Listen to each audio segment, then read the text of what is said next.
The moment tension exploded in the mess hall. The fluorescent lights hummed overhead in the naval base mess hall, casting harsh shadows across the metal trays of lukewarm food. Petty Officer Second Class Sarah Mitchell sat rigid in her chair, her fork hovering over a pile of mashed potatoes she had no intention of eating. Around her, 5 Navy SEALs from Team 7 had positioned themselves strategically, 2 on each side, 1 directly across. Their helmets remained on, an intimidation tactic that wasn't lost on her. This wasn't a casual meal. This was an ambush. You think you belong here? The voice came from her right. Petty Officer Jake Reeves, his jaw set tight with contempt. In our unit, Sarah kept her eyes forward, refusing to give them the satisfaction of a reaction. She'd trained just as hard, passed the same grueling tests, survived the same hell weeks. But to them, she was still an outsider, the first woman to integrate into their previously all-male SEAL team. She doesn't even talk, another one muttered from her left. Probably can't handle the pressure.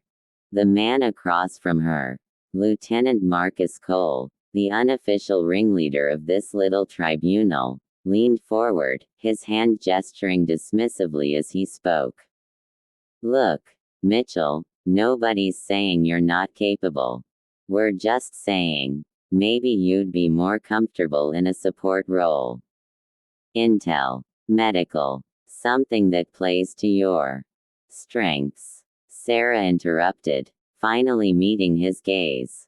Her voice was calm, measured, but edged with steel. You were going to say, strengths, right? Not limitations. The mess hall had gone quiet around them. Other service members pretended to focus on their meals, but everyone was listening. Everyone knew what was happening. Cole's expression hardened. We're a brotherhood. That bond is what keeps us alive out there. And you. He shook his head. You're a PR stunt. A diversity checkbox the brass wanted to fill. Sarah set down her fork with deliberate care. She'd prepared for this moment since the day she'd received her orders. The physical trials had been brutal, but she'd known the real battle would be this, winning the respect of men who'd already decided she didn't deserve to wear the trident. I'm going to tell you something once, Sarah said, her voice carrying across the silent mess hall. And I need you all to listen carefully.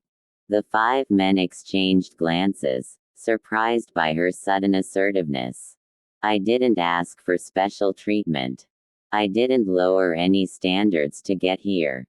I ran the same obstacle courses, swam the same cold oceans, carried the same weighted packs through the same desert heat. I've bled, puked, and pushed past every limit I thought I had, just like each of you did. She stood up slowly, meeting each of their eyes in turn. You want to talk about brotherhood? Fine. But brotherhood isn't about what you were born with between your legs. It's about who has your back when bullets start flying. It's about trust earned in the field, not in a mess hall full of hot air and fragile egos. Lieutenant Cole's jaw clenched. You haven't earned anything yet. You're right, Sarah admitted. I haven't. Not with you, anyway. But I will. Because unlike you 5, I'm not wasting my energy trying to prove someone else doesn't belong. I'm focused on the mission. And when we're downrange and things go sideways, and they will, you're going to realize something. She grabbed her tray, ready to leave. Realize what? One of them challenged. Sarah paused, looking back over her shoulder. That you'd rather have a capable operator watching your 6 than a yes man who looks good in a uniform but freezes when it counts. I'll see you at 0500 for drills. Try to keep up. She walked away, leaving her barely touched meal behind and 5 stunned SEALs in her wake. The mess hall remained silent for a beat longer before conversations slowly resumed. As Sarah pushed through the double doors into the corridor outside, she finally allowed herself a shaky breath. Her hands were trembling, not from fear, but from adrenaline. She'd survived the confrontation, but she knew this was just the beginning. 3 months later, during a classified operation in hostile territory, Petty Officer Sarah Mitchell would drag a wounded Lieutenant Marcus Cole 3 miles through enemy terrain to an extraction point, taking fire the entire way. The 5 SEALs who'd cornered her in that mess hall would never question her place on the team again. But on this night, as she walked alone through the dimly lit corridors of the naval base, all she could do was prepare for tomorrow's drills, and prove, one day at a time, that she belonged exactly where she was.